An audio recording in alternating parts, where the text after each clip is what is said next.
Hi ನಮಸ್ತೆ ಎಲ್ಲರಿಗೂ info media ಜಗತ್ತು ಚಾನಲಿನ ಮತ್ತೊಂದು ವಿಡಿಯೋಗೆ ಸ್ವಾಗತ. ಸ್ನೇಹಿತರೆ, ಇವತ್ತಿನ ಒಂದು ವಿಡಿಯೋದಲ್ಲಿ ಯುಗಾದಿ ಭವಿಷ್ಯವನ್ನು ತಿಳಿಸ್ಕೊಡ್ತಾ ಇದ್ದೀನಿ. ಧನುರಾಶಿಯವರಿಗೆ ವಾರ್ಷಿಕ ಭವಿಷ್ಯ 2025 ಹೊಸ ವರ್ಷದಲ್ಲಿ ನಿಮಗೆ ಸಕಲ ಐಶ್ವರ್ಯ ಪ್ರಾಪ್ತಿ ಎಲ್ಲವೂ ಶುಭ ಅಂತಲೇ ಹೇಳ್ಬೋದು.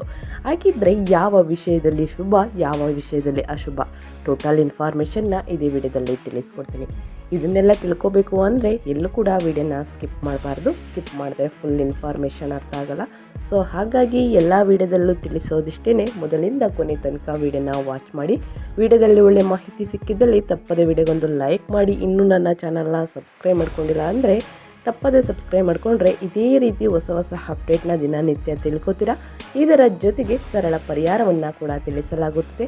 ಅದನ್ನು ಅನುಸರಿಸಿದಲ್ಲಿ ಮುಂದಿನ ದಿನಗಳಲ್ಲಿ ಎದುರಾಗುವ ಕಷ್ಟವನ್ನು ಆದಷ್ಟು ತಡೆಗಟ್ಟಬಹುದು ಅಂತಲೇ ಹೇಳ್ಬೋದು. ಹಾಗಿದ್ರೆ ಯಾರೆಲ್ಲ ಸಬ್ಸ್ಕ್ರೈಬ್ ಮಾಡಿಕೊಂಡು ದಿನನಿತ್ಯ ವಿಡಿಯೋ ವಾಚ್ ಮಾಡ್ತಿದ್ದೀರಾ ಅವ್ರಿಗೆ ಥ್ಯಾಂಕ್ ಯು ಸೋ ಮಚ್ ಅಂತ ಹೇಳ್ತಾ ವಿಡಿಯೋ ಕಡೆ ಗಮನ ಕೊಟ್ಬಿಡೋಣ. ಸ್ನೇಹಿತರೆ, ಧನುರಾಶಿಯವರಿಗೆ ಯುಗಾದಿ 2025ರಲ್ಲಿ ಯಾವ ವಿಷಯದಲ್ಲಿ ಸಿಹಿ ಸಿಗಲಿದೆ, ಯಾವ ವಿಷಯದಲ್ಲಿ ಕಹಿ ಸಿಗಲಿದೆ, ಯಾವ ತಿಂಗಳು ಎಚ್ಚರಿಕೆಯಿಂದ ಇರಬೇಕು, ಯಾವ ತಿಂಗಳು ಬೆಟರ್ ಇದೆ ಅನ್ನೋದ ಟೋಟಲ್ ಇನ್ಫಾರ್ಮೇಷನ್ನ ಇದೇ ವಿಡಿಯೋದಲ್ಲಿ ತಿಳಿಸ್ಕೊಡ್ತೀನಿ. 2025ರ ಹೊಸ ವರ್ಷ ಧನುರಾಶಿಯವರಿಗೆ ಹೇಗಿರಲಿದೆ? ವೃತ್ತಿ ಜೀವನದಲ್ಲಿ ಯಶಸ್ಸು ಲಭಿಸಿದೆಯಾ? ಕೌಟುಂಬಿಕ ಜೀವನ ಹೇಗಿರಲಿದೆ? ಆರೋಗ್ಯ, ಶಿಕ್ಷಣ, ಆರ್ಥಿಕ ಸ್ಥಿತಿಯಲ್ಲಿ ಶುಭ ಫಲಗಳಿವೆಯಾ ಎನ್ನುವ ವಾರ್ಷಿಕ ರಾಶಿಫಲವನ್ನು ನಾನು ತಿಳಿಸ್ಕೊಡ್ತೀನಿ. ಸ್ನೇಹಿತರೆ, ಮಾರ್ಚ್ 29-30ರಿಂದ ಸ್ನೇಹಿತರೆ, ಜ್ಯೋತಿಷ್ಯದ ಪ್ರಕಾರ 2025ರ ಹೊಸ ವರ್ಷವು ಕೆಲವು ರಾಶಿಗಳ ಅದೃಷ್ಟದ ಬಾಗಿಲನ್ನು ತೆರೆಯಲಿವೆ. ಹಾಗಾಗಿ 2025ರಲ್ಲಿ ಧನುರಾಶಿಯವರ ವೃತ್ತಿ, ವೈವಾಹಿಕ ಜೀವನ ಮತ್ತು ಪ್ರೇಮ ಜೀವನ ಹೇಗಿರಲಿದೆ? ಈ ವಿಷಯಗಳನ್ನು ಗಮನದಲ್ಲಿಟ್ಟುಕೊಂಡು ಧನುರಾಶಿಯವರಿಗೆ ಯುಗಾದಿ ಅಮಾವಾಸ್ಯೆ ಮುಗಿದ ನಂತರ ಹೇಗಿರಲಿದೆ ಎನ್ನುವುದರ ಬಗ್ಗೆ ನಾನು ತಿಳಿಸ್ಕೊಡ್ತೀನಿ. ಮೊದಲನೇದಾಗಿ ಸ್ನೇಹಿತರೆ, ಧನುರಾಶಿ 2025ರ ಪ್ರಕಾರ ಗ್ರಹಗಳು ಮತ್ತು ನಕ್ಷತ್ರಗಳ ಸಂಚಾರದ ಆಧಾರದ ಮೇಲೆ ಹೊಸ ವರ್ಷವು ಧನುರಾಶಿಗೆ ಸೇರಿದ ಜನರಿಗೆ ಸಾಕಷ್ಟು ಪ್ರಗತಿಯೊಂದಿಗೆ ಉತ್ತಮ ಅವಕಾಶಗಳನ್ನು ಸಹ ನೀಡಲಿದೆ. 2025ರ ಜನವರಿಯಲ್ಲಿ ಬುಧನ ಸಂಚಾರದಿಂದಾಗಿ ನೀವು ಹಿರಿಯ ಅಧಿಕಾರಿಗಳಿಂದ ಸಂಪೂರ್ಣ ಬೆಂಬಲವನ್ನು ಪಡೆಯುವಿರಿ. ಈ ರಾಶಿಗೆ ಸೇರಿದ ಜನರು ಜೀವನದಲ್ಲಿನ ಸವಾಲುಗಳನ್ನು ಸುಲಭವಾಗಿ ತೆಗೆದುಕೊಳ್ಳುವುದಿಲ್ಲ ಸ್ನೇಹಿತರೆ, ಮತ್ತು ಇದರಿಂದಾಗಿ ಚಿಂತೆಗೆ ಒಳಗಾಗುತ್ತಾರೆ. ಆರೋಗ್ಯಕ್ಕೆ ಸಂಬಂಧಿಸಿದಂತೆ ಈ ಹೊಸ ವರ್ಷವು ನಿಮಗೆ ದೊಡ್ಡ ತೊಂದರೆಗಳನ್ನು ಉಂಟು ಮಾಡುವುದಿಲ್ಲ. ಆದರೆ ಈ ಅವಧಿಯಲ್ಲಿ ನೀವು ನಿಮ್ಮ ಆರೋಗ್ಯದ ಬಗ್ಗೆ ಹೆಚ್ಚಿನ ಕಾಳಜಿ ವಹಿಸುವುದು ಮುಖ್ಯ ಅಂತಲೇ ಹೇಳ್ಬೋದು. ಏಕೆಂದರೆ ನಿಮ್ಮ ಹಳೆಯ ಆರೋಗ್ಯ ಸಮಸ್ಯೆ ಮತ್ತೆ ಕಾಡುವ ಸಾಧ್ಯತೆ ಇದೆ ಸ್ನೇಹಿತರೆ. ಸೊ ಹಾಗಾಗಿ ಯುಗಾದಿ ಅಮಾವಾಸ್ಯೆ ಮುಗಿದ ನಂತರ ನೀವು ಒತ್ತಡಕ್ಕೆ ಸಿಲುಕಬಹುದು. ಸೊ ಹಾಗಾಗಿ ವರ್ಷದ ಕೊನೆಯ ತಿಂಗಳಿನಲ್ಲಿ 4 ಗ್ರಹಗಳಾದ ಮಂಗಳ, ಸೂರ್ಯ, ಶುಕ್ರ ಮತ್ತು ಬುಧನ ಸಂಚಾರದಿಂದಾಗಿ ಧನುರಾಶಿಗೆ ಸೇರಿದ ಜನರ ಜೀವನದಲ್ಲಿ ಸಾಕಷ್ಟು ಬದಲಾವಣೆ ಉಂಟಾಗಬಹುದು. ಈ ಅವಧಿಯಲ್ಲಿ ಸ್ನೇಹವನ್ನು ಕಾಪಾಡಿಕೊಳ್ಳುವುದರಲ್ಲಿ ನೀವು ಪ್ರಾಮಾಣಿಕ ಪ್ರಯತ್ನವನ್ನು ಮಾಡುವಿರಿ. ಪ್ರೀತಿಯಲ್ಲಿ ಇರುವವರಿಗೆ ಇದು ಉತ್ತಮ ವರ್ಷವಾಗಿರಲಿದೆ. ನಿಮ್ಮ ಪ್ರೀತಿಯ ಜೀವನದಲ್ಲಿ ಸಕಾರಾತ್ಮಕ ಬದಲಾವಣೆಗಳನ್ನು ಈ ಅವಧಿಯಲ್ಲಿ ಪಡೆಯುವಿರಿ. ನೀವು ವಿವಾಹಿತರಾಗಿದ್ದರೆ ಈ ವರ್ಷವು ನಿಮಗೆ ಸಾಧಾರಣವಾಗಿರಲಿದೆ ಅಂತಲೇ ಹೇಳ್ಬೋದು. ಟೋಟಲ್ಲಾಗಿ ನಿಮಗೆ ತಿಳಿಸೋದಾದರೆ ಒಂದೊಂದಾಗಿ ಆರ್ಥಿಕ ಪರಿಸ್ಥಿತಿ ಹೇಗಿರಲಿದೆ ಮೊದಲನೇದಾಗಿ ಅನ್ನೋದನ್ನ ತಿಳಿಸ್ಕೊಡ್ತೀನಿ. ಸ್ನೇಹಿತರೆ, ಯುಗಾದಿ 29 ಮಾರ್ಚ್ 29-30 ಮುಗಿದ ನಂತರ ಯಾವ ವಿಷಯದಲ್ಲಿ ಬೆಟರ್ ಇದೆ, ಯಾವ ವಿಷಯದಲ್ಲಿ ಕಹಿಯನ್ನು ನೋಡಲಿದ್ದೀರಿ ಅನ್ನೋದನ್ನ ತಿಳಿಸ್ಕೊಡ್ತೀನಿ. ಆರ್ಥಿಕ ವಿಷಯಕ್ಕೆ ಸಂಬಂಧಿಸಿದಂತೆ 2025ರ ಹೊಸ ವರ್ಷವು ಯುಗಾದಿ ಮುಗಿದ ನಂತರ ಧನುರಾಶಿಗೆ ಸೇರಿದ ಜನರಿಗೆ ಅತ್ಯಂತ ಉತ್ತಮ ಫಲಿತಾಂಶವನ್ನು ನೀಡಲಿದೆ. ಜನವರಿ ತಿಂಗಳ ಮಧ್ಯದಲ್ಲಿ ನಿಮ್ಮ ಆರ್ಥಿಕ ಸ್ಥಿತಿ ಸಾಕಷ್ಟು ಕೆಟ್ಟದಾಗಿತ್ತು ಅಂತಲೇ ಹೇಳ್ಬೋದು. ಹಾಗಾಗಿ ಧನುರಾಶಿಗೆ ಸೇರಿದ ಜನರು ತಮ್ಮ ಖರ್ಚುಗಳನ್ನು ನಿಯಂತ್ರಣದಲ್ಲಿರಿಸುವುದು ಉತ್ತಮ. ಇಲ್ಲದಿದ್ದರೆ ನೀವು ಸಾಕಷ್ಟು ಆರ್ಥಿಕ ಸಮಸ್ಯೆಗಳನ್ನು ನಿಮ್ಮ ಭವಿಷ್ಯದಲ್ಲಿ ಎದುರಿಸಬೇಕಾಗಬಹುದು. ಗುರು ಮಿಥುನ ರಾಶಿಯಲ್ಲಿ ಪ್ರವೇಶಿಸಿರುವುದರಿಂದ ಧನುರಾಶಿಗೆ ಸೇರಿದ ಜನರು ತಮ್ಮ ಆರ್ಥಿಕ ಜೀವನಕ್ಕೆ ಸಂಬಂಧಿಸಿದಂತೆ ಸಾಕಷ್ಟು ಬದಲಾವಣೆಗಳನ್ನು ಹೊಂದುವರು. ಜೊತೆಗೆ ಈ ಅವಧಿಯಲ್ಲಿ ನೀವು ಅತ್ಯಂತ ಹೆಚ್ಚಿನ ಹಣವನ್ನು ಗಳಿಸುವ ಸಂಭವವಿದೆ. ಈ ಅವಧಿಯಲ್ಲಿ ನೀವು ಆರ್ಥಿಕ ಲಾಭಗಳನ್ನು ಪಡೆಯುವಿರಿ. ಸ್ನೇಹಿತರೆ, ಏಪ್ರಿಲ್, ಮೇ, ಜೂನ್ ಈ 3 ತಿಂಗಳಲ್ಲಿ ಯಾವುದೇ ರೀತಿಯ ಅಕ್ರಮ ಚಟುವಟಿಕೆಗಳಿಂದ ದೂರವಿರುವುದು ಉತ್ತಮ ಅಂತಲೇ ಹೇಳ್ಬೋದು. ಇಲ್ಲದಿದ್ದರೆ ನೀವು ಮಾನಸಿಕವಾಗಿ ಸಾಕಷ್ಟು ಒತ್ತಡ ಮತ್ತು ಸಮಸ್ಯೆಗಳನ್ನು ಎದುರಿಸಬೇಕಾಗುತ್ತದೆ. ಇದರೊಂದಿಗೆ ಧನು ರಾಶಿಗೆ ಸೇರಿದ ಜನರಿಗೆ ಧನ ಲಾಭವಾಗುವ ಸಂಭವ ಆಗಸ್ಟ್ನಿಂದ ಸೆಪ್ಟೆಂಬರ್ವರೆಗೆ ಇರಲಿದೆ ಅಂತಲೇ ಹೇಳ್ಬೋದು. ಇದರ ನಂತರ ವರ್ಷದ ಕೊನೆಯ ತಿಂಗಳಲ್ಲಿ ನೀವು ನಿಮ್ಮ ಖರ್ಚುಗಳನ್ನು ನಿಯಂತ್ರಣದಲ್ಲಿಡಿ, ಏಕೆಂದರೆ ನಿಮ್ಮ 12ನೇ ಮನೆಯ ಮೇಲೆ ಪ್ರಭಾವವನ್ನು ಬೀರುವನು. ಹಾಗಾಗಿ ನೀವು ಸಾಕಷ್ಟು ಕಾಳಜಿ ವಹಿಸುವುದು ಮುಖ್ಯ ಅಂತಲೇ ಹೇಳ್ಬೋದು. ನಿಮಗೆ ತಿಳಿದಿರುವ ಹಾಗೆ ನಿಮ್ಮ ಆರ್ಥಿಕ ಪರಿಸ್ಥಿತಿ ಹೇಗಿರಲಿದೆ, ಯಾವ ತಿಂಗಳು ಬೆಟರ್ ಇದೆ, ಯಾವ ತಿಂಗಳು ಎಚ್ಚರಿಕೆಯಿಂದ ಇರಬೇಕು ಅನ್ನೋದನ್ನ ಯುಗಾದಿ ಭವಿಷ್ಯದಲ್ಲಿ ತಿಳಿಸ್ಕೊಟ್ಟಿದ್ದೀನಿ ಸ್ನೇಹಿತರೆ. ಯಾವ ವಿಷಯದಲ್ಲಿ ಸಿಹಿಯನ್ನು ನೋಡಲಿದ್ದೀರಿ ಅನ್ನೋದು ನಿಮಗೆ ಗೊತ್ತಾಗಿರುತ್ತೆ. ಅದೇ ರೀತಿ ವೈವಾಹಿಕ ಜೀವನ ಹೇಗಿರಲಿದೆ, ಯಾವ ತಿಂಗಳು ಬೆಟರ್ ಇದೆ, ಏನೆಲ್ಲ ಚೇಂಜಸ್ ಮಾಡ್ಕೋಬೇಕು, ಯುಗಾದಿ ಅಮಾವಾಸ್ಯೆ ಮುಗಿದ ನಂತರ ಯಾವ ವಿಷಯಗಳಲ್ಲಿ ಸಿಹಿಯನ್ನು ನೋಡಲಿದ್ದೀರಿ, ಯಾವ ವಿಷಯದಲ್ಲಿ ಕಹಿಯನ್ನು ಪಡೆದುಕೊಳ್ಳಲಿದ್ದೀರಿ, ಟೋಟಲ್ ಇನ್ಫಾರ್ಮೇಷನ್ನ ತಿಳಿಸ್ಕೊಡ್ತೀನಿ. 2025ರಲ್ಲಿ ಧನು ರಾಶಿಗೆ ಸೇರಿದ ಜನರ ವೈವಾಹಿಕ ಜೀವನವು ಸಾಧಾರಣವಾಗಿರಲಿದೆ ಸ್ನೇಹಿತರೆ. ಫೆಬ್ರವರಿ ತಿಂಗಳಿಂದ ಮತ್ತು ಮಾರ್ಚ್ ಮಧ್ಯದವರೆಗೆ ನಿಮಗೆ ಉತ್ತಮವಾಗಿರಲಿದೆ. ಈ ಅವಧಿಯಲ್ಲಿ ನೀವು ನಿಮ್ಮ ಸಂಗಾತಿಯೊಂದಿಗೆ ಜಗಳ ಆಡುವ ಸಾಧ್ಯತೆ ಇದೆ. ಅದೇ ರೀತಿ ಯುಗಾದಿ ಮುಗಿದ ನಂತರ ಈ ಅವಧಿಯಲ್ಲಿ ನೀವು ನಿಮ್ಮ ಸಂಗಾತಿಯಿಂದ ದೂರವಿರುವುದು ಒಳ್ಳೆಯದು ಅಂತಲೇ ಹೇಳ್ಬೋದು. ಯಾಕಂದರೆ ಇದರೊಂದಿಗೆ ನಿಮ್ಮ ಸಂಗಾತಿಯೊಂದಿಗಿನ ಸಮಸ್ಯೆಗಳಿಗೆ ಪರಿಹಾರವನ್ನು ಕಂಡುಕೊಳ್ಳಲು ನೀವಿಬ್ಬರು ಕೂತು ಮಾತನಾಡುವುದು ಒಳ್ಳೆಯದು. ಇದರಿಂದಾಗಿ ನಿಮ್ಮ ವೈವಾಹಿಕ ಜೀವನದಲ್ಲಿ ಸಾಕಷ್ಟು ಸಮಸ್ಯೆ ಎದುರಾಗಬಹುದು ಮತ್ತು ನಿಮ್ಮ ಸಂಗಾತಿಯೊಂದಿಗೆ ವಾದ ವಿವಾದ ಉಂಟಾಗಬಹುದು. ಹಾಗಾಗಿ ಮಾತನಾಡುವಾಗ ಸಾಕಷ್ಟು ಎಚ್ಚರಿಕೆಯಿಂದ ಇರುವುದು ಉತ್ತಮ. ಆದರೆ ಜೂನ್ ಮತ್ತು ಜುಲೈ ತಿಂಗಳಲ್ಲಿ ಈ ಪರಿಸ್ಥಿತಿಯು ಸುಧಾರಿಸಲಿದೆ. ನೀವು ನಿಮ್ಮ ಸಂಗಾತಿಯೊಂದಿಗೆ ಯಾವುದಾದರೂ ಧಾರ್ಮಿಕ ಕ್ಷೇತ್ರಕ್ಕೆ ಭೇಟಿ ನೀಡುವ ಯೋಗವಿದೆ ಅಂತಲೇ ಹೇಳ್ಬೋದು.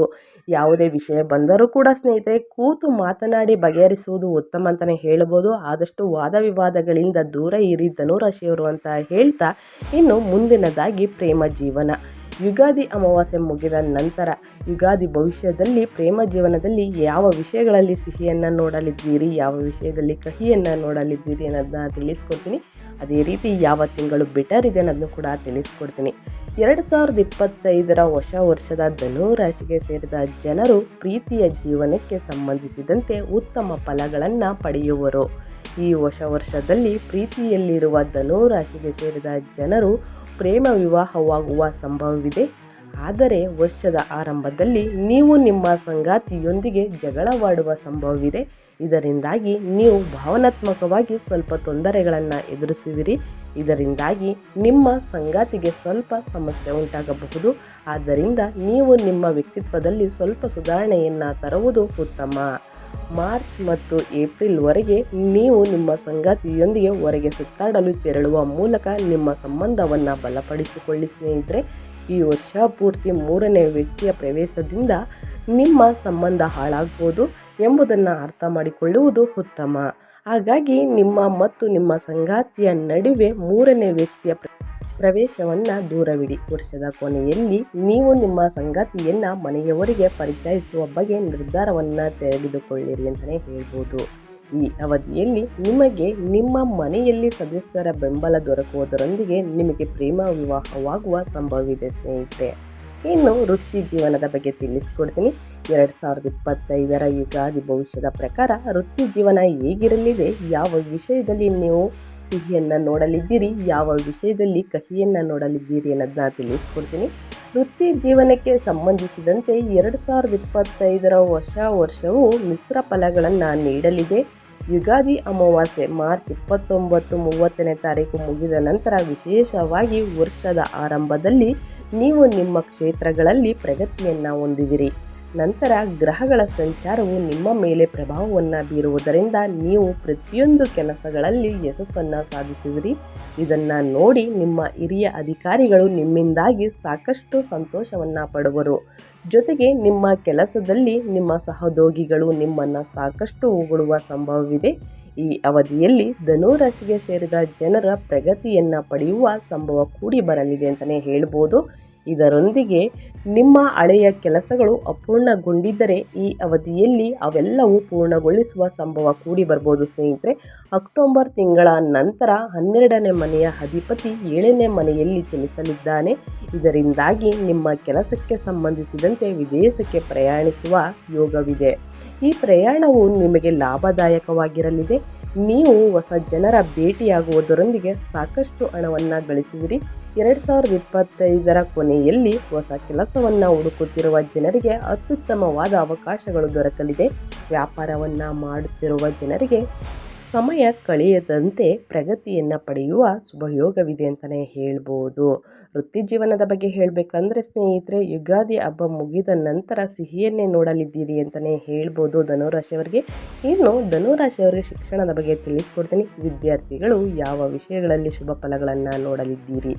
ಯುಗಾದಿ ಭವಿಷ್ಯದ ಪ್ರಕಾರ 2025ರ ಹೊಸ ವರ್ಷದಲ್ಲಿ ಧನು ರಾಶಿಗೆ ಸೇರಿದ ಜನರ ಶಿಕ್ಷಣಕ್ಕೆ ಸಂಬಂಧಿಸಿದ ಶುಭ ಫಲಿತಾಂಶಗಳನ್ನು ಪಡೆಯುವರು. ವರ್ಷದ ಆರಂಭದಲ್ಲಿ ಯುಗಾದಿ ಅಮಾವಾಸ್ಯೆ, ಯುಗಾದಿ ಹಬ್ಬ ಮುಗಿದ ನಂತರವೇ 5ನೇ ಮನೆ ಅಧಿಪತಿಯ 4ನೇ ಮನೆ ಮೇಲೆ ಪ್ರಭಾವವನ್ನು ಬೀರುವುದರಿಂದಾಗಿ ನೀವು ಶಿಕ್ಷಣದ ಉತ್ತಮ ಪ್ರಗತಿಯನ್ನು ಗಳಿಸುವಿರಿ. ಫೆಬ್ರವರಿ ತಿಂಗಳ ಮಧ್ಯದಿಂದ ಜೂನ್ವರೆಗೆ ನೀವು ಪ್ರತಿಯೊಂದು ಪರೀಕ್ಷೆಗಳಲ್ಲಿಯೂ ಉತ್ತಮ ಕಠಿಣ ಪರಿಶ್ರಮಕ್ಕೆ ಸಂಬಂಧಿಸಿದಂತೆ ಅತ್ಯುತ್ತಮವಾದ ಫಲಿತಾಂಶಗಳನ್ನು ಪಡೆಯುವಿರಿ. ನೀವು ಸ್ಪರ್ಧಾತ್ಮಕ ಪರೀಕ್ಷೆಗೆ ತಯಾರಿ ನಡೆಸುತ್ತಿದ್ದರೆ ಅದೃಷ್ಟ ಕೈ ಹಿಡಿಯಲಿದೆ. ಹಾಗಾಗಿ ನೀವು ಬಹಳಷ್ಟು ಯಶಸ್ಸನ್ನು ಪಡೆಯುವುದರಿಂದ ನೀವು ಕೆಲವು ಸಮಸ್ಯೆಗಳನ್ನು ಕೂಡ ಎದುರಿಸಬೇಕಾಗಿ ಬರಬಹುದು ಸ್ನೇಹಿತರೆ. ಏನೆಂದರೆ ಈ ಸಮಯದಲ್ಲಿ ನಿಮಗೆ ನಿಮ್ಮ ಸ್ನೇಹಿತರು, ಗುರುಗಳು ಮತ್ತು ಶಿಕ್ಷಕರ ಸಹಾಯ ದೊರಕುವುದು. ಸಂಶೋಧನೆಗೆ ಸಂಬಂಧಿಸಿದ ವಿದ್ಯಾರ್ಥಿಗಳಿಗೆ ಈ ಅವಧಿಯಲ್ಲಿ ಪ್ರಗತಿ ಲಭಿಸಬಹುದು. ಜೊತೆಗೆ ನೀವು ಹೊಸ ವಿಷಯಗಳನ್ನು ಕಲಿಯುವ ಉತ್ಸಾಹದಲ್ಲಿರುವಿರಿ. ಸೆಪ್ಟೆಂಬರ್ನಿಂದ ನವೆಂಬರ್ ತಿಂಗಳ ಅವಧಿಯಲ್ಲಿ ಉನ್ನತ ಶಿಕ್ಷಣ ಪಡೆಯುತ್ತಿರುವ ವಿದ್ಯಾರ್ಥಿಗಳಿಗೆ ಶುಭ ಫಲಿತಾಂಶ ದೊರಕಲಿದೆ ಅಂತಲೇ ಹೇಳ್ಬೋದು. ನೀವು ವಿದೇಶದಲ್ಲಿ ಓದಬೇಕೆಂದು ಬಯಸುತ್ತಿದ್ದರೆ ವರ್ಷದ ಕೊನೆಯಲ್ಲಿ ನಿಮಗೆ ಶುಭ ಸುದ್ದಿಯನ್ನು ಪಡೆಯುವ ಯೋಗವಿದೆ ಸ್ನೇಹಿತರೆ. ಹಾಗಾಗಿ ನೀವು ಎಚ್ಚರಿಕೆಯಿಂದ ಅಧ್ಯಯನದ ಕಡೆ ಗಮನ ಕೊಟ್ಟು ಓದಿದಲ್ಲಿ ಮುಂದಿನ ದಿನಗಳಲ್ಲಿ ಅದೃಷ್ಟ ಅಂತಲೇ ಹೇಳ್ಬೋದು, ಪ್ರತಿಫಲ ಸಿಗುತ್ತದೆ ಸ್ನೇಹಿತರೆ. ಶ್ರಮಕ್ಕೆ ಯಾವತ್ತು ಪ್ರತಿಫಲ ಸಿಗುತ್ತದೆ ಅಂತಲೇ ಹೇಳ್ಬೋದು. ಟೋಟಲಾಗಿ ವಿದ್ಯಾರ್ಥಿಗಳಿಗೆ ಹೇಳೋದೇನೆಂದರೆ, ನಿಮ್ಮ ಗಮನ ಓದಿನಲ್ಲಿರಲಿ, ಓದು ನಿಮ್ಮ ಗಮನದಲ್ಲಿರಲಿ, ಇಷ್ಟೇ ಹೇಳಕ್ಕೆ ಹೋಗೋದು ಸ್ನೇಹಿತರೆ. ಈ ರೀತಿ ಮಾಡಿದ್ರೆ ಮುಂದಿನ ದಿನಗಳಲ್ಲಿ ಶುಭ ಫಲ ಅಂತಲೇ ಹೇಳ್ಬೋದು, ಸಿಹಿಯನ್ನೇ ಸಿಗಲಿದೆ ಅಂತಲೇ ಹೇಳ್ಬೋದು. ಇನ್ನು ಧನುರಾಶಿಯವರಿಗೆ ಆರೋಗ್ಯದ ಬಗ್ಗೆ ತಿಳಿಸೋದಾದರೆ ಯಾವ ವಿಷಯಗಳಲ್ಲಿ ಎಚ್ಚರಿಕೆಯಿಂದ ಇರಬೇಕು ಧನುರಾಶಿಯವರು ಅನ್ನೋದನ್ನು ಕೂಡ ತಿಳಿಸ್ಕೊಡ್ತೀನಿ. ಆರೋಗ್ಯಕ್ಕೆ ಸಂಬಂಧಿಸಿದಂತೆ 2025ರ ಯುಗಾದಿ ಭವಿಷ್ಯ ಪ್ರಕಾರ ಹೊಸ ವರ್ಷದ ಧನುರಾಶಿಗೆ ಸೇರಿದ ಜನರಿಗೆ ಸಕಾರಾತ್ಮಕವಾದ ವರ್ಷವಾಗಿರಲಿದೆ ಸ್ನೇಹಿತರೆ. ವಿಶೇಷವಾಗಿ ವರ್ಷದ ಆರಂಭದಲ್ಲಿ ನೀವು ಆರೋಗ್ಯಕ್ಕೆ ಸಂಬಂಧಿಸಿದಂತೆ ಸಣ್ಣ ಪುಟ್ಟ ಸಮಸ್ಯೆಗಳನ್ನು ಎದುರಿಸುವಿರಿ. ಆದರೆ ದೊಡ್ಡ ಸಮಸ್ಯೆ ಎದುರಾಗದೇ ಇರುವುದರಿಂದ ನೀವು ಜೀವನದಲ್ಲಿ ಸಂತೋಷವನ್ನು ಹೊಂದಿವಿರಿ. ಏಪ್ರಿಲ್ ಮಧ್ಯದಿಂದ ಜೂನ್ ತಿಂಗಳವರೆಗೆ ನಿಮ್ಮ ಕೆಲಸಗಳು ನಡುವೆ ನೀವು ಸ್ವಲ್ಪ ವಿಶ್ರಾಂತಿಯನ್ನು ಪಡೆಯುವುದು ಉತ್ತಮ. ಜೊತೆಗೆ ಈ ಅವಧಿಯಲ್ಲಿ ನೀವು ನಿಮ್ಮ ತಾಯಿಯ ಆರೋಗ್ಯದ ಬಗ್ಗೆ ಹೆಚ್ಚಿನ ಕಾಳಜಿಯನ್ನು ವಹಿಸುವುದು ಉತ್ತಮ ಅಂತಲೇ ಹೇಳ್ಬೋದು. ಯಾರಿಗೆಲ್ಲ ಮದುವೆಯಾಗಿದೆ ಅವರು ಮಕ್ಕಳ ಆರೋಗ್ಯ ಬಗ್ಗೆ ಎಚ್ಚರಿಕೆಯಿಂದಿರುವುದು ಅತ್ಯುತ್ತಮ ಸ್ನೇಹಿತರೆ. ಯಾಕಂದರೆ ಮುಂದಿನ ದಿನಗಳಲ್ಲಿ ನಿಮ್ಮ ಮಕ್ಕಳ ಆರೋಗ್ಯ ಸ್ವಲ್ಪ ಹದಗೆಡುವ ಚಾನ್ಸಸ್ ಇದೆ. ಹಾಗಾಗಿ ನಿಮ್ಮ ಆರೋಗ್ಯ, ನಿಮ್ಮ ತಾಯಿಯ ಆರೋಗ್ಯ ಮತ್ತು ನಿಮ್ಮ ಮಕ್ಕಳ ಆರೋಗ್ಯದ ಬಗ್ಗೆ ಹೆಚ್ಚು ಗಮನಹರಿಸಿ ಅಂತಲೇ ಹೇಳ್ಬೋದು. ಇನ್ನು ನಿಮ್ಮ 12ನೇ ಮನೆ ಅಧಿಪತಿ ನಿಮ್ಮ ಮೇಲೆ ಪ್ರಭಾವ ಬೀರುವುದರಿಂದ ನಿಮ್ಮ ತಾಯಿಯ ಆರೋಗ್ಯದಲ್ಲಿ ಏರುಪೇರು ಆಗುವ ಸಾಧ್ಯತೆ ಇದೆ ಸ್ನೇಹಿತರೆ. ನಾನು ಮೊದಲೇ ತಿಳಿಸಿರುವ ಹಾಗೆ ನಿಮ್ಮ ತಾಯಿಯ ಆರೋಗ್ಯದಲ್ಲಿ ಏರುಪೇರಾಗುವ ಸಾಧ್ಯತೆ ಇದೆ. ಇದರಿಂದಾಗಿ ಗಂಭೀರ ಸಮಸ್ಯೆಗಳನ್ನು ಎದುರಿಸುವಿರಿ. ಇದು ಮಾನಸಿಕ ಒತ್ತಡಕ್ಕೆ ಕಾರಣವಾಗಬಹುದು. ಜೂನ್ ತಿಂಗಳಿಂದ ಅಕ್ಟೋಬರ್ವರೆಗೆ ನೀವು ಯಾವುದಾದರೂ ಸೋಂಕಿನ ಸಮಸ್ಯೆಗೆ ಒಳಗಾಗಬಹುದು. ಹಾಗಾಗಿ ನೀವು ಸಾಕಷ್ಟು ಎಚ್ಚರಿಕೆಯಿಂದ ಇರುವುದು ಉತ್ತಮ. ನವೆಂಬರ್ನಿಂದ ಡಿಸೆಂಬರ್ವರೆಗೆ ನೀವು ನಿಮ್ಮ ಆರೋಗ್ಯದ ಬಗ್ಗೆ ಹೆಚ್ಚಿನ ಕಾಳಜಿನ ವಹಿಸಿ. ಈ ಅವಧಿಯಲ್ಲಿ 2ನೇ ಮನೆಯ ಅಧಿಪತಿಯು 6ನೇ ಮನೆಯಲ್ಲಿ ಚಲಿಸುವುದರಿಂದಾಗಿ ನಿಮಗೆ ಅಪಘಾತವಾಗುವ ಸಂಭವವಿದೆ. ಹಾಗಾಗಿ ಯಾವುದೇ ವಾಹನವನ್ನು ಚಲಿಸುವಾಗ ಸ್ವಲ್ಪ ಗಮನವಿಟ್ಟು ಓಡಿಸುವುದು ಉತ್ತಮ ಅಂತಲೇ ಹೇಳ್ಬೋದು ಧನುರಾಶಿಯವರಿಗೆ. ಹಾಗಾಗಿ ನಿಮ್ಮ ಆರೋಗ್ಯದ ಬಗ್ಗೆ ಹೆಚ್ಚು ಕಾಳಜಿನ ವಹಿಸುವುದು ಉತ್ತಮ ಅಂತ ಹೇಳ್ತಾ ಸ್ನೇಹಿತರೆ, ನಾನು ಸಾಕಷ್ಟು ವಿಷಯಗಳ ಬಗ್ಗೆ ನಿಮಗೆ ಸಿಹಿಯನ್ನೇ ಹೇಳಿದ್ದೀನಿ, ಸಾಕಷ್ಟು ವಿಷಯಗಳ ಬಗ್ಗೆ ಮುನ್ನೆಚ್ಚರಿಕೆಯನ್ನು ಕೊಟ್ಟಿದ್ದೀನಿ. ಯಾಕಂದರೆ ಮುಂದಿನ ದಿನಗಳಲ್ಲಿ ಏನಾಗುತ್ತದೆ ಅನ್ನೋದನ್ನು ನೀವು ತಿಳಿಸ್ಕೊಟ್ಬಿಟ್ರೆ ಅದರ ಬಗ್ಗೆ ನೀವು ಸ್ವಲ್ಪ ಎಚ್ಚರಿಕೆಯಿಂದ ಇರ್ತೀರ. ಸೊ ಹಾಗಾಗಿ ಧನುರಾಶಿಯವರಿಗೆ ಯಾವುದೇ ವಾಹನವನ್ನು ಚಲಿಸಬೇಕಾದ್ರೆ ಸ್ವಲ್ಪ ಎಚ್ಚರಿಕೆಯಿಂದ ಇರಿ. ನಿಮ್ಮ ಆರೋಗ್ಯ, ನಿಮ್ಮ ತಾಯಿಯ ಆರೋಗ್ಯ ಮತ್ತು ನಿಮ್ಮ ಮಕ್ಕಳ ಆರೋಗ್ಯದ ಬಗ್ಗೆ ಕಾಳಜಿನ ವಹಿಸಿದಲ್ಲಿ ಮುಂದಿನ ದಿನಗಳಲ್ಲಿ ವೃತ್ತಿ ಭವಿಷ್ಯ, ಯಾವುದೇ ವ್ಯಾಪಾರ ವ್ಯವಹಾರದಲ್ಲಿ ಅಭಿವೃದ್ಧಿನ ನೋಡಲಿದ್ದೀರಿ ಸ್ನೇಹಿತರೆ. ಯುಗಾದಿ ಭವಿಷ್ಯದಲ್ಲಿ ಸಿಹಿಯನ್ನೇ ನೋಡಲಿದ್ದೀರಿ. ಬಟ್ ಈ ಎರಡು ವಿಷಯದಲ್ಲಿ ಎಚ್ಚರಿಕೆಯಿಂದ ಇರಿ ಅಂತ ಹೇಳ್ತಾ ನಾನು ವಿಡಿಯೋನ ಎಂಡ್ ಮಾಡ್ತಾಯಿದ್ದೀನಿ. ವಿಡಿಯೋ ಎಂಡ್ ಮಾಡೋ ಮುಂಚೆನೇ ಒಂದು 3 ಪರಿಹಾರಗಳನ್ನು ತಿಳಿಸ್ಕೊಡ್ತೀನಿ. ತಪ್ಪದೆ ಮಾಡುವುದರಿಂದ ಮುಂದಿನ ದಿನಗಳಲ್ಲಿ ನಿಮ್ಮ ಆರೋಗ್ಯ ಸಮಸ್ಯೆ ನಿವಾರಣೆಯಾಗುತ್ತದೆ ಅಂತಲೇ ಹೇಳ್ಬೋದು. ಆದಷ್ಟು ಇದು ಸರಳ ಪರಿಹಾರವನ್ನೇ ಆಗಿರುತ್ತದೆ ಅಂತಲೇ ಹೇಳ್ಬೋದು. ಯಾಕಂದರೆ ಸ್ನೇಹಿತರೆ, ಸರಳ ಪರಿಹಾರ, ಮನೆಯಲ್ಲಿ ಇರುವುದ ವಸ್ತುಗಳನ್ನು ನೀವು ಪರಿಹಾರಕ್ಕೋಸ್ಕರ ಯೂಸ್ ಮಾಡಿದ್ರೆ ಮುಂದಿನ ದಿನಗಳಲ್ಲಿ ಅದೃಷ್ಟ ಅಂತಲೇ ಹೇಳ್ಬೋದು. ಒಂದ್ಸಲ ಟ್ರೈ ಮಾಡಿ ನೋಡಿ. ನಿಮ್ಮ ಮೇಲೆ ಜನರ ಕಣ್ಣು ಬಿದ್ದಿದ್ರೆ ಏನಾಗುತ್ತದೆ ಅಂದರೆ ನಿಮ್ಮ ಆರೋಗ್ಯ ಸಮಸ್ಯೆ ಕೂಡ ತುಂಬ ಹದಗೆಡುತ್ತೆ. ಇದರ ಜೊತೆಗೆ ವ್ಯಾಪಾರ ವ್ಯವಹಾರದಲ್ಲೂ ಕೂಡ ತುಂಬಾ ಹದಗೆಡುತ್ತೆ ಅಂತಲೇ ಹೇಳ್ಬೋದು. ಎಲ್ಲ ನಷ್ಟವನ್ನೇ ನೋಡ್ತಾ ಇರ್ತೀರ. ಸೊ ಹಾಗಾಗಿ ಏನು ಮಾಡಬೇಕು ಅಂದರೆ ನಿಮ್ಮ ಮನೆಯಲ್ಲಿರುವಂತಹ 4 ಕಾಳು ಮೆಣಸುಗಳನ್ನು ತೆಗೆದುಕೊಳ್ಳಿ ಸ್ನೇಹಿತರೆ. 4 ಕಾಳು ಮೆಣಸುಗಳನ್ನು ತೆಗೆದುಕೊಂಡು ನೀವು ಆಫೀಸ್ ಕೆಲಸಕ್ಕೆ ಏನಾದರೂ ಹೊರಗೆ ಹೋಗ್ತಿದ್ರೆ ನಿಮ್ಮ ಬ್ಯಾಗ್ನಲ್ಲಿ 4 ಕಾಳು ಮೆಣಸನ್ನ ಒಂದು ಪೇಪರ್ನಲ್ಲಿ ಕಟ್ಟಿ ನಿಮ್ಮ ಬ್ಯಾಗ್ ಒಳಗಡೆ ಇಟ್ಕೊಳ್ಳಿ. ಯಾಕಂತಂದರೆ ಇದು ನಕಾರಾತ್ಮಕ ಶಕ್ತಿಯನ್ನು ಹೋಗಲಾಡಿಸುತ್ತದೆ. ಸೊ ಹಾಗಾಗಿ ನಿಮಗೆ ಪಾಸಿಟಿವ್ ಆಗಿರೋಕ್ಕೆ ನಿಮಗೆ ಹೆಲ್ಪ್ ಮಾಡುತ್ತೆ ಅಂತಲೇ ಹೇಳ್ಬೋದು. ಇನ್ನು ಜನರ ದೃಷ್ಟಿ ನಿಮ್ಮ ಮೇಲೆ ಬೀಳದಂತೆ ನೋಡ್ಕೊಳ್ಳುತ್ತೆ ಅಂತಲೇ ಹೇಳ್ಬೋದು. ಈ 4 ಕಾಳು ಮೆಣಸನ್ನ ಎಷ್ಟು ದಿನ ಇಟ್ಕೋಬೇಕು ಅನ್ನೋದನ್ನ ನೀವು ಕೇಳೋದಾದರೆ, ಈ ಅಮಾವಾಸ್ಯೆಗೆ 4 ಕಾಳು ಮೆಣಸನ್ನ ಇಟ್ಕೊಂಡ್ರೆ ಸ್ನೇಹಿತರೆ ಇನ್ನು 15ನೇ ದಿನಕ್ಕೆ ಹುಣ್ಣಿಮೆ ಅಥವಾ ಅಮಾವಾಸ್ಯೆ ಬರುತ್ತೆ. ಸೊ ಹಾಗಾಗಿ ಚೇಂಜ್ ಮಾಡಿ ಹುಣ್ಣಿಮೆ ದಿನ ಇನ್ನೊಂದು 4 ಕಾಳು ಮೆಣಸನ್ನ ಇಟ್ಕೋಬೇಕಾಗುತ್ತದೆ. ಇನ್ನು ನಿಮ್ಮ ಹತ್ರ ಇರುವ 4 ಕಾಳು ಮೆಣಸನ್ನ ಒಂದು ಮರದ ಕೆಳಗೆ ಇಟ್ಬಿಡಬೇಕಾಗುತ್ತದೆ ಸ್ನೇಹಿತರೆ, ಯೂಸ್ ಆಗಿರೋದು. ಸೊ ಹಾಗಾಗಿ 15ನೇ ದಿನಕ್ಕೊಂದ್ಸಲ ಚೇಂಜ್ ಮಾಡ್ತಾನೆ ಇರಬೇಕಾಗುತ್ತದೆ. ಆವಾಗ ದುಷ್ಟಶಕ್ತಿಗಳು ನಾಶವಾಗುತ್ತದೆ ಅಂತಲೇ ಹೇಳ್ಬೋದು. ಜನರ ಕಣ್ಣು ನಿಮ್ಮ ಮೇಲೆ ಬೀಳುವುದಿಲ್ಲ ಅಂತಲೇ ಹೇಳ್ಬೋದು. ಸೊ ಹಾಗಾಗಿ ತಪ್ಪದೆ ಈ ರೀತಿ ಮಾಡಿ. ಇನ್ನು ನಿಮ್ಮ ಆರೋಗ್ಯ ಸಮಸ್ಯೆ ತುಂಬಾ ಹದಗೆಟ್ಟಿದ್ದಲ್ಲಿ ಸ್ನೇಹಿತರೆ, ನೀವು ಶನಿದೇವರನ್ನು ಪ್ರಾರ್ಥನೆ ಮಾಡಿ. ಶನಿದೇವರಿಗೆ ಪ್ರತಿ ಶನಿವಾರ ಕಪ್ಪು ಎಳ್ಳಿನಿಂದ ಮಾಡಿದ ಎಣ್ಣೆಯನ್ನು ದೇವರಿಗೆ ಅರ್ಪಿಸಿ ಸ್ನೇಹಿತರೆ. ಆದಷ್ಟು ಬಡವರಿಗೆ ಮತ್ತು ನಿರ್ಗತಿಕರಿಗೆ ಬಟ್ಟೆ ಊಟವನ್ನು ದಾನ ಮಾಡುವುದು ಉತ್ತಮ ಅಂತಲೇ ಹೇಳ್ಬೋದು. ಇನ್ನು ನಿಮ್ಮ ಮನೆಯಲ್ಲಿ ಪ್ರತಿ ಶನಿವಾರ ದಿನ ಸ್ನೇಹಿತರೆ ಕಪ್ಪು ಎಳ್ಳಿನಿಂದ ಮಾಡಿದ ಎಣ್ಣೆಯಿಂದ ನೀವು ಪ್ರತಿ ಶನಿವಾರ ಸ್ನಾನ ಮಾಡಿ ಪೂಜೆ ಮಾಡಬೇಕಾದ್ರೆ ಶನಿದೇವರನ್ನು ಮನಸ್ಸಿನಲ್ಲಿ ನೆನೆಸಿಕೊಂಡು ದೀಪ ಹಚ್ಚಿ. ಈ ರೀತಿ ಮಾಡುವುದರಿಂದ ಸ್ನೇಹಿತರೆ ಪ್ರತಿ ಶನಿವಾರ ಮಾಂಸಾಹಾರವನ್ನು ಮತ್ತು ಮದ್ಯಪಾನವನ್ನು ಸೇವಿಸೋದು ಬಿಟ್ಟು ಈ ರೀತಿ ಮಾಡುವುದರಿಂದ ಶುಭ ಫಲ ಅಂತಲೇ ಹೇಳ್ಬೋದು. ಕಷ್ಟಗಳೆಲ್ಲ ದೂರ ಹೋಗಿ ಮುಂದಿನ ದಿನಗಳಲ್ಲಿ ಅದೃಷ್ಟವನ್ನೇ ನೋಡಲಿದ್ದೀರಿ ಅಂತ ಹೇಳ್ತಾ ನಾನು ವಿಡಿಯೋನ ಎಂಡ್ ಮಾಡ್ತಾ ಇದ್ದೀನಿ. ಇವತ್ತಿನ ಒಂದು ವಿಡಿಯೋ ಇಷ್ಟ ಆಗಿದ್ದರೆ ದಯವಿಟ್ಟು ವಿಡಿಯೋಗೊಂದು ಲೈಕ್ ಮಾಡಿ. ಇನ್ನೂ ನನ್ನ ಚಾನಲ್ನ ಸಬ್ಸ್ಕ್ರೈಬ್ ಮಾಡ್ಕೊಂಡಿಲ್ಲ ಅಂದರೆ ತಪ್ಪದೆ ಸಬ್ಸ್ಕ್ರೈಬ್ ಮಾಡಿಕೊಂಡ್ರೆ ಇದೇ ರೀತಿ ಹೊಸ ಅಪ್ಡೇಟ್ನ ದಿನನಿತ್ಯ ತಿಳ್ಕೊತೀರಾ. ಇದರ ಜೊತೆಗೆ ಸರಳ ಪರಿಹಾರವನ್ನು ಕೂಡ ತಿಳಿಸ್ಕೊಡ್ತೀನಿ ಅಂತ ಹೇಳ್ತಾ ನಾನು ವಿಡಿಯೋನ ಎಂಡ್ ಮಾಡಿ ಮತ್ತೊಂದು ವಿಡಿಯೋ ಜೊತೆ ಮತ್ತೊಂದು ಹೊಸ ಅಪ್ಡೇಟ್ ತೊಗೊಂಡು ಬರ್ತೀನಿ. Thank you for watching.